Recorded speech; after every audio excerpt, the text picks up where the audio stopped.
ترکی کتنا طاقتور ہے؟ اسلامی دنیا میں اگر کوئی ایک ممالک امریکی بالادستی کو تسلیم کرنے سے چیلنج کرتا ہے تو ترکی ہے۔ اس کی ایک مثال حال ہی میں دیکھنے کو ملتی ہے جب امریکہ نے اسرائیل میں اپنا سفارت خانہ مقبوضہ بیت المقدس منتقل کرنے کا عمل شروع کیا تو ترکی نے اسرائیل سے اپنے ڈپلومیٹک ریلیشن شپ توڑ دیے۔ ترکی کے پاس ایٹمی ہتھیار نہیں ہے، لیکن پھر بھی اس کا شمار دنیا کی بڑی طاقتوں میں ہوتا ہے۔ آخر ترک قوم کی طاقت کیا ہے اور ترکی کتنا طاقتور ہے، ہم دیکھتے ہیں۔ ویسے تو ترکی کا رقبہ پاکستان سے کم ہے، اس رقبے میں پانی اور آبادی بھی پاکستان سے کم ہے، لیکن اس کے باوجود ترکی کی سب سے بڑی قوت اس کا جغرافیہ ہی ہے۔ وہ یوں کہ یورپ اور ایشیا کے سنگم پر واقع ہونے کی وجہ سے ترکی دونوں براعظموں کا دروازہ بن چکا ہے۔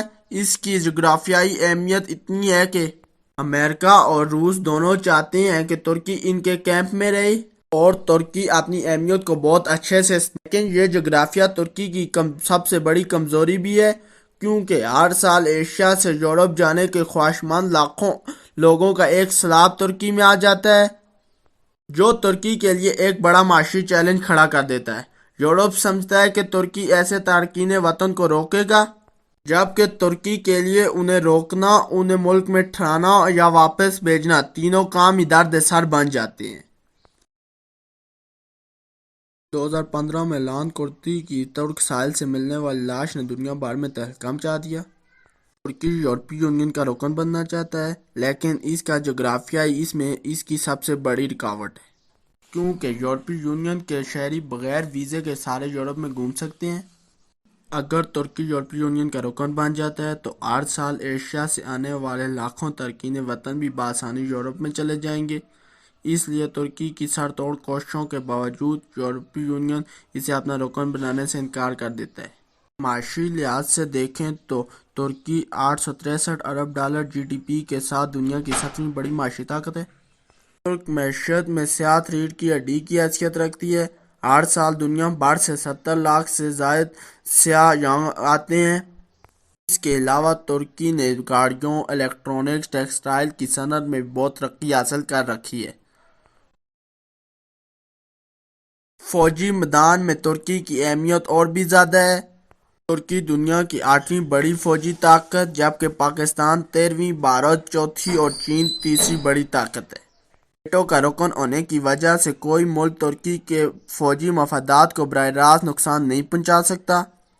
ایسا کرنے کی صورت میں اسے مغربی فوجی اتحاد نیٹو سے بھی جنگ کرنی پڑے گی۔ نیٹو اتحاد میں امریکہ کے بعد سب سے بڑی فوج ترکی کی ہے، جس کی تعداد 4,10,000 ہے۔ ترکی کے پاس 1018 لڑاکا طیارے موجود ہیں۔ ترکی امریکہ کے تعاون سے F-16 مینوفیکچر بھی کرتا ہے۔ نیٹو کا رکن ہونے کی وجہ سے اسے ریڈار کی نظر سے بچ کر اڑنے والے امریکی F-35 طیارے بھی ملیں گے، لیکن اس کے لیے امریکہ ترکی میں آئی خرابی کو بھی ٹھیک کرنا ہوگا۔ امریکی دباؤ کے باوجود ترکی نیٹو کا واحد رکن ہے جو روس سے جدید میزائل ڈیفنس سسٹم خرید رہا ہے۔ ترکی کو اپنے جغرافیہ اور اسلامی ممالک میں اہمیت کی وجہ سے سیاسی قوت بھی حاصل ہے۔ جب امریکہ نے بیت المقدس کو اسرائیل کا دارالحکومت تسلیم کیا تو ترکی کے صدر طیب اردوغان نے اسلامی ممالک کو بلا کر بیت المقدس کو فلسطین کا دارالحکومت قرار دے دیا۔ ترکی کے اس اقدام نے مسلمانوں کے دل جیت لیے، تاہم جدید فوجی اور معاشی طاقت کے باوجود ترکی تیزی سے مسائل کا شکار ہو رہا ہے، جن میں دو مسائل بڑے ہیں۔ پہلا مسئلہ یہ ہے کہ ترکی کی ترک اقلیت نے آزادی کی تحریک شروع کر رکھی ہے۔ ان کردوں نے اب ترکی کی سرحدوں کے ساتھ شام اور عراق میں بھی اپنے فوجی اڈے قائم کر رکھے ہیں۔ ترکی نے جوابی کارروائی کرتے ہوئے شام کے شامی علاقے پر قبضہ کر لیا ہے، اور عراق میں بھی اس کے فوجی داخل ہو چکے ہیں۔ اسی فوجی مداخلت کی وجہ سے ترکی کو عالمی سطح پر شدید تنقید کا نشانہ بنایا جا رہا ہے۔ ترکی کا دوسرا بڑا مسئلہ یہ ہے کہ یورپی یونین اور امریکہ سے خراب تعلقات۔ یورپی یونین کو کردوں اور سیاسی مخالفین کے خلاف کارروائی پر ترکی سے شکایت ہے، لیکن امریکہ سے ترکی کے اختلافات کی وجہ زیادہ سنگین نوعیت کی ہے۔ 2016 میں جب ترک عوام نے فوجی بغاوت کو ناکام بنایا تو اس سازش کا الزام فتح اللہ گولن پر لگایا گیا۔ فتح اللہ گولن اس وقت امریکہ میں بیٹھے ہوئے تھے۔ ترکی کے مطابق کے باوجود امریکہ نے فتح اللہ گولن کو ترکی کے حوالے کرنے سے انکار کر دیا۔ یہ الزام سامنے آیا کہ ترکی میں امریکی فضائی اڈہ بھی فوجی بغاوت میں استعمال ہوا ہے۔ اب ان واقعات کے بعد ترکی نے امریکی کیمپ سے ہٹ کر روس سے تعلقات بڑھانا شروع کر دیے ہیں۔ ترکی کے اپنے پڑوسی ملک یونان سے بھی جزیرہ قبرص یعنی سائپرس پر تنازع چل رہا ہے۔ ترکی نے یونان کو شکست دے کر سائپرس کے کچھ حصے پر قبضہ کر لیا ہے۔ عام دنیا یہ قبضہ تسلیم نہیں کرتی۔